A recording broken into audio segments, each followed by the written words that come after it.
नमस्कार साथियों, मैं हूं विकास। स्वागत है आप सभी का अपने चैनल पर। साथियों, आज की चर्चा में बात करेंगे पूर्व विधायक और उत्तर प्रदेश के माफिया मुख्तार अंसारी के। तो जी हाँ साथियों, बड़ी खबर है बांदा जेल से, जहां पर मुख्तार अंसारी की हार्ट अटैक से मृत्यु हो गई। तो चलिए आज जानते हैं कि आखिर मुख्तार अंसारी ने किस तरीके से वो जो है एक जनप्रतिनिधि से लेकर के एक माफिया डॉन बनने तक का उनका सफ़र किस तरीके का रहा, और कैसे वो शख्सियत जो कभी क्रिकेटर बनना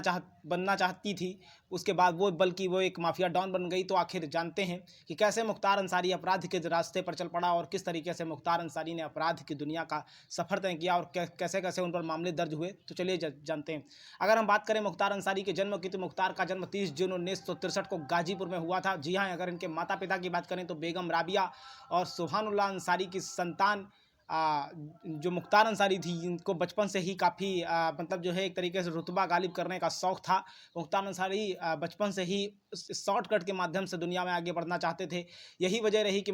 जिस मुख्तार अंसारी के दादा स्वतंत्रता संग्राम सेनानी रहे नाना मोहम्मद उस्मान, 1947 के जंग में भारत की तरफ से एक हीरो रहे। पाकिस्तान के अनेकों जो दुश्मन, मतलब भारत के जो अनेकों दुश्मन पाकिस्तानी थे, उनके उन्होंने छक्के छुड़ाए और महावीर चक्र से सम्मानित नाना यानी कि मोहम्मद उस्मान, उनके परिवार में जन्मे मुख्तार अंसारी को आखिर ऐसा किस तरीके से उनको जो है मतलब एक तरीके से शौक लग गया अपराध का, कि वो शख्सियत जो क्रिकेटर बनना चाहती थी, जिसके चाचा खुद हामिद अंसारी इस देश के उपराष्ट्रपति रहे, उसने एक ऐसा रास्ता पकड़ लिया जिसका हश्र काफ़ी बुरा रहा। और एक तरीके से हम यूँ कहेंगे अपनी पूरी आयु, जैसे जिस तरीके से मनुष्य की आयु लगभग 80 साल और 90 साल के आसपास होती है, वो न जी करके महज 60 साल की उम्र में ही मुख्तार अंसारी को इस दुनिया से अलविदा कहना पड़ा। तो चलिए जानते हैं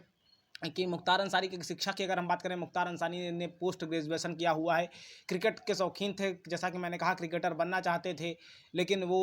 उनका एक और भी मकसद था कि जैसे है ना कि बहुत जल्दी गुस्सा आ जाना और बहुत जल्दी मतलब जो है एक तरीके से अपने दुश्मनों पर और अपने जो उनके खिलाफ खड़ा होने वाला आदमी हो, उसके खिलाफ लड़ जाना, उसके खिलाफ जो है वो तुरंत बगावत का झंडा बुलंद कर देना। तो इस तरीके से मुख्तार अंसारी का कुछ इस तरीके से का मिजाज था, गुस्सैल मिजाज था। इसी वजह से मुख्तार अंसारी अपने इसी रुतबे को कायम करने के लिए कभी पूर्वांचल में के सक्रिय गैंग रहे, साधु सिंह गैंग के सदस्य बन गए, और इसके बाद में मुख्तार अंसारी ने वो सभी काम करने शुरू कर दिए जो कि उन्हें नहीं करने चाहिए था। और इसके बाद वो शख्सियत जो एक तरीके से देश के लिए खेलना चाहती थी, वो जो है अपने दुश्मनों के लिए खेलने लगा, और वो जो है मतलब छोटी छोटी बात पर भिड़ जाने लगा, और मतलब ताकि उसका जो शॉर्टकट का तरीका है उससे वो जल्द से जल्द पूरे उत्तर प्रदेश में एक बड़ी छवि बना सके, पूरे देश में एक बड़ी छवि बना सके। और इसके लिए मुख्तार अंसारी ने अपराध का रास्ता चुना, जो कि नहायत ही गलत था। अगर हम बात करें राजनीति, मुख्तार अंसारी की राजनीति की, तो मुख्तार अंसारी ने साल 1996 में बहुजन समाज पार्टी का टिकट से अपना पहला चुनाव लड़ा था, और ये चुनाव मुख्तार अंसारी जीते भी थे। और मुख्तार अंसारी ये चुनाव जीत करके पहली बार विधायक भी बने थे। इसके बाद अगर मुख्तार अंसारी की बात करें कि उनका जो जीत का सिलसिला था वो किस तरीके से चलता रहा, तो मुख्तार अंसारी लगातार जो है वो 2002, 2007, 2012 और 2017 तक वो बार बार विधायक रहे। मतलब इस दौरान एक भी गैप ऐसा नहीं आया जब मुख्तार अंसारी को हार का सामना करना पड़ा, मुख्तार अंसारी को जो है मुक्की खानी पड़ी हो। क्योंकि कहीं ना कहीं आपराधिक छवि के साथ साथ एक लोकप्रिय छवि भी मुख्तार अंसारी की रही होगी। वहाँ के जो तमाम लोग हैं, अगर उनसे जो मीडिया के लोगों ने बात की, तो मऊ के लोगों ने बताया कि मुख्तार अंसारी यहाँ के लोगों के बीच में काफ़ी लोकप्रिय थे। उनका एक आपराधिक रिकॉर्ड अलग था, लेकिन वो एक जनप्रतिनिधि के रूप में भी काफ़ी अच्छा उनका जो नाम था वो चल रहा था। इसी वजह से मुख्तार अंसारी ये सभी चुनाव मतलब जो है जेल में रहने के बाद भी जीतता रहा। तो इस तरीके से मुख्तार अंसारी लगातार वो जो है अपना जो राजनीतिक कद था उसको भी बढ़ा रहा था। अंसारी की अगर हम बात करें, मऊ जो विधानसभा है जहाँ से मुख्तार अंसारी चुनाव जीतते थे, तो मुख्तार अंसारी की जो मऊ है वो जो है अंसारी यानी बुनकरों का शहर कहा जाता है, और मुख्तार अंसारी भी उसी अंसारी बिरादरी से थे। तो इस तरीके से अंसारी और घोसी वोटरों के दम से, निर्णायक वोटरों में लगभग 40% वोटिंग वहाँ पर अंसारी बिरादरी की है, और इस मजबूत वोट बैंक के दम पर मुख्तार अंसारी बार बार विधायक बनते रहे और जीतते रहे। तो इस तरीके से मुख्तार अंसारी जो है वो लगातार अपना जो उनका जो सियासी कद था वो उसको बढ़ा रहे थे और इस तरीके से मुख्तार अंसारी ने खुद को अपना जो है एक बार राजनीतिक दल यानी कौमी एकता दल भी बनाया और उससे भी चुनाव लड़ा और उससे भी उसने जीत हासिल की। तो इस तरीके से मुख्तार अंसारी अपना राजनीतिक कद लगातार बढ़ा रहा, वो अलग अलग पार्टियों में जाता रहा, चाहे वो बहुजन समाज पार्टी हो, चाहे वो अपना उनका कौमी एकता दल हो या फिर वो समाजवादी पार्टी हो, सभी जगह उनका जो है स्वागत होता रहा। तो और मुख्तार अंसारी इसी दबदबे के दम से आगे बढ़ता रहा। 2002 के बाद सबसे ज़्यादा जो चर्चित मामला हुआ, उसी के बाद से मुख्तार अंसारी की जो ज़िंदगी थी वो अचानक से उसने एक मोड़ लिया, क्योंकि ये एक ऐसा कांड था जिसने उत्तर प्रदेश को एक बार फिर से हिला कर दिया। हालांकि 2002 से पहले भी 90 के दशक में एक बड़ा कांड हो चुका था अवधेश राय हत्याकांड का, लेकिन उसने मुख्तार अंसारी को इतना नहीं हिलाया था जितना इस कांड ने हिला दिया था। क्योंकि ये कांड था तत्कालीन जो मतलब एक वहाँ के, अगर हम बात करें, एक विधायक थे कृष्णानंद राय। तो कृष्णानंद राय जो है वो गाजीपुर की मोहम्मदाबाद सीट से विधायक थे और यहाँ पर चूँकि मोहम्मदाबाद सीट वो लगातार जो है मुख्तार अंसारी परिवार के ही पास थी 1985 से लेकर के 2002 के चुनाव तक। तो कहीं ना कहीं मुख्तार अंसारी ने इसे अपने जो है उससे जोड़ा, गुरूर से जोड़ा और इस बात को लेकर के कृष्णानंद राय जो कि उस वक्त के बाहुबली विधायक थे उनसे उनकी ठन गई और अंततः ऐसा कहा जाता है कि मुख्तार अंसारी के ऊपर जिस तरीके से आरोप लगे हुए हैं, तो उन आरोपों के लिहाज से अगर हम देखें तो मुख्तार अंसारी ने मतलब जो है कि गैंग ने कृष्णानंद राय को घेर करके जो है ताबड़तोड़ गोलियां बरसाना शुरू कर दी और इसमें मुख्तार अंसारी मतलब इसमें जो है कृष्णानंद राय सहित कई करीब करीब 7 लोग इसमें इस पूरे की पूरी घटनाक्रम में मारे गए थे और यहीं से मुख्तार अंसारी के जीवन का जो टर्निंग पॉइंट था वो शुरू हुआ। मुख्तार अंसारी को जेल भेजा गया, हालांकि बीच में मऊ के दंगे भी हुए, लेकिन उन दंगों में भी मुख्तार अंसारी जो है वो बच निकले और अंततः वो मतलब वो जो है उनकी जो एक उसकी जो छवि थी वो रॉबिन हुड की हो गई। और बाद में हालांकि तब से लेकर के अब तक मुख्तार अंसारी जेल में ही बंद थे और जेल से ही वो अपना चुनाव लड़ते थे, जनप्रतिनिधि बनते आ रहे थे। तो इस तरीके से मुख्तार अंसारी लगातार जेल से रहकर भी अपनी जो राजनीतिक छवि थी उसको चमका रहे थे और इस तरीके मतलब वो लगातार जनता के बीच में अपनी एक जो रॉबिन हुड की छवि थी उसके तौर पर जाने जा रहे थे। तो और लेकिन जब एक आपराधिक मामला हो जाता है और बड़े बड़े कई आपराधिक, चाहे अवधेश राय हत्याकांड हो या फिर ये कृष्णानंद राय हत्याकांड हो, तो इस तरीके से मुख्तार अंसारी इन मामलों में, बड़े बड़े मामलों में भी गिरे थे और अन्य मामले की अन्य मामलों की भी अगर बात करें तो फर्जी लाइसेंस से लेकर के अन्य ठेकेदारों पर हमलों को लेकर के भी मुख्तार अंसारी पर आरोप थे और इन सभी मामलों की वजह से ही मुख्तार अंसारी लगातार जेल से बाहर नहीं आ रहे थे। हम मुख्तार अंसारी को लेकर के थोड़ा सभ्य इस वजह से भी हो सकते हैं क्योंकि मुख्तार अंसारी बाहुबली माफिया होने के साथ साथ जनप्रतिनिधि भी थे और जनप्रतिनिधि होने का मतलब यह है कि वो कहीं ना कहीं लोकप्रिय जरूर रहे होंगे जनता के बीच में, इसकी वजह से वो जो है अपना बार बार विधायकी का जो चुनाव था अगर उनके बड़े भाई की बात करें तो वो भी जो है सांसद होकर जीत जाते थे और मुख्तार अंसारी विधायक की अपनी जीत जाते थे। तो कहीं ना कहीं परिवार की जो छवि रही होगी वो जनता के बीच में कहीं कुछ ना कुछ लोकप्रिय जरूर रहे होगी, जिसकी वजह से मुख्तार अंसारी इस चुनाव जीत जाते थे। इस पूरे के पूरे जो ये कृष्णानंद राय हत्याकांड था, इसके बाद में इसकी जो उनकी जो पत्नी थी अलका राय, उन्होंने मामला दर्ज कराया। हालांकि आपराधिक जो उनके जो गवाह थे मुकर गए थे। उसके बाद में मामला सुप्रीम कोर्ट गया था। सुप्रीम कोर्ट ने कहा था कि जो अगर विक्टिम के जो एक्ट है अगर 2018 लागू होता तो शायद ये सभी जो गवाह हैं वो ना मुकरते और इसका जो नतीजा था वो कुछ दूसरा होता और इस मामले में जो है वो मुख्तार अंसारी बरी हो जाते हैं। इसके बाद में साल 2017 में जब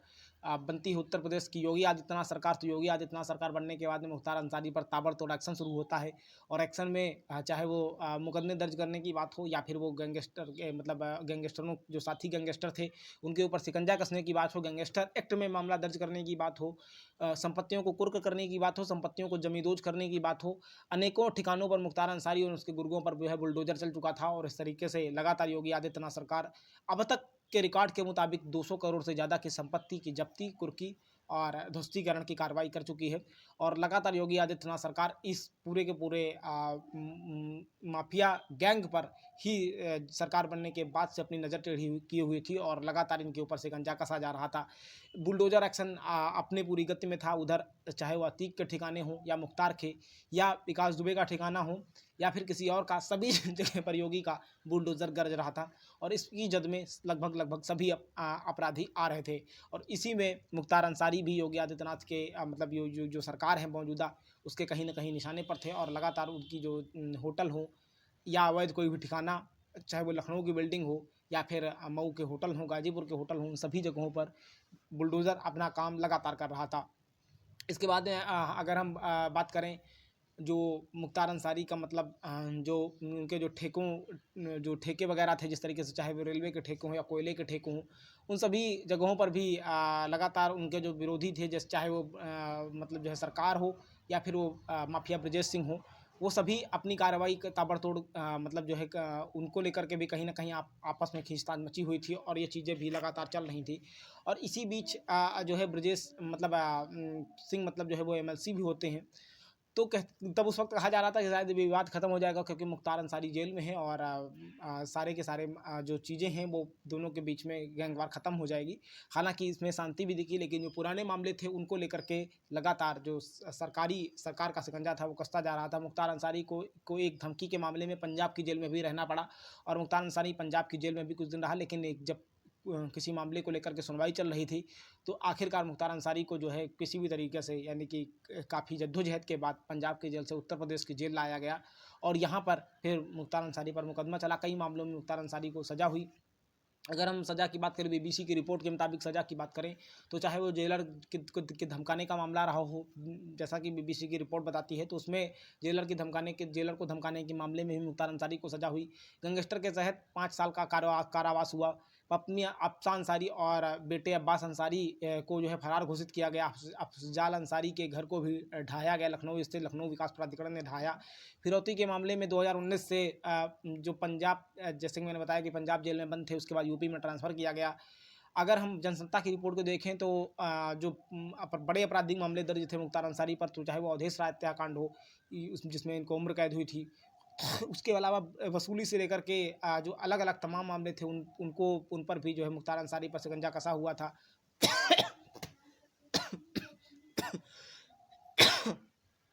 उसके बाद कृष्णानंद राय हत्याकांड है, जैसे हो गया। मऊ के ठेकेदार मन्ना सिंह का जो हत्याकांड हुआ था, हालांकि इसमें गवाह पलट गए थे। उसके अलावा जो इसमें गवाह रामचंद्र मौर्य हत्याकांड रहा हो, कोयला कारोबारी रुंगटा का जो अपहरण का कांड रहा हो, जेल में रहते हुए मुख्तार अंसारी पर 8 मामले दर्ज हुए। ये सब जनसत्ता की रिपोर्ट के मुताबिक जिस तरीके से जानकारी आई हुई है, तो इन सब चीज़ों को लेकर के मुख्तार अंसारी पर लगातार जो है जो शिकंजा है, जो कानूनी शिकंजा था, वो कसा हुआ था और लगातार इस पर कार्रवाई हो रही थी। मुख्तार ने अभी हाल के दिनों में अपने भाई को बताया हुआ था कि उसकी जो है हत्या की साजिश रची जा रही है और उसे जहर देकर मारने की कोशिश हो रही थी। बीते 19 मार्च को मुख्तार अंसारी ने अपने भाई को इस तरीके की शिकायत की हुई थी और जो है वो लगातार अपनी जान को लेकर के चिंतित था। कई बार पहले भी ऐसा लग रहा था कि उसने मतलब आरोप लगाया हुआ था कि प्रशासन जो है मेरे खिलाफ चल रहा है और वो कहीं ना कहीं एक साजिश हमारे खिलाफ कर रहा है। हालांकि मुख्तार अंसारी मतलब अपने जो उसके जो कार्य थे और उनकी जो छवि थी, दोनों चीज़ों को ध्यान में रखते हुए कहीं न कहीं अब छटपटाहट थी एक तरीके से, क्योंकि भविष्य की जो राजनीतिक ज़मीन थी उसको लेकर भी तैयार करनी थी। तो कहीं न कहीं एक छटपटाहट थी और वो कई बार उसने प्रयास किया कि उसे जेल से बाहर आने का मौका मिल जाए, क्योंकि एक लंबा अरसा 18-20 साल का तो ऑलरेडी जेल में काट चुका था। लेकिन कहते हैं ना कि जब अपराध की फ़हरिस्त लंबी होती है और अपराध का एक जो दायरा होता है वो बड़ा होता है, तो इतनी जल्दी ज़मानत भी नहीं मिलती। शायद ऐसा ही हो रहा था मुख्तार के साथ और अंततः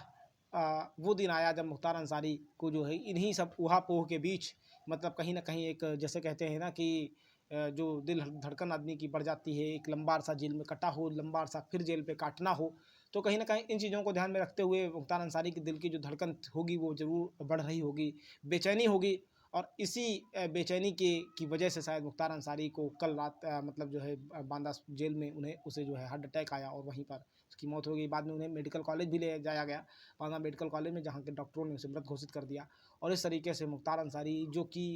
एक शॉर्टकट इरादे से कभी शीर्ष अर्श पर पहुँचा था, एकदम फर्श पर आ गया और अब सुपुर्द खाक की तैयारी चल रही है। फिलहाल मुख्तार के 2 बेटे हैं, अब्बास और उमर। वो दोनों जो है, इसमें एक बेटा जो है अभी भी जेल में है और वो पैरोल पर छूट करके पिता के अंतिम संस्कार में,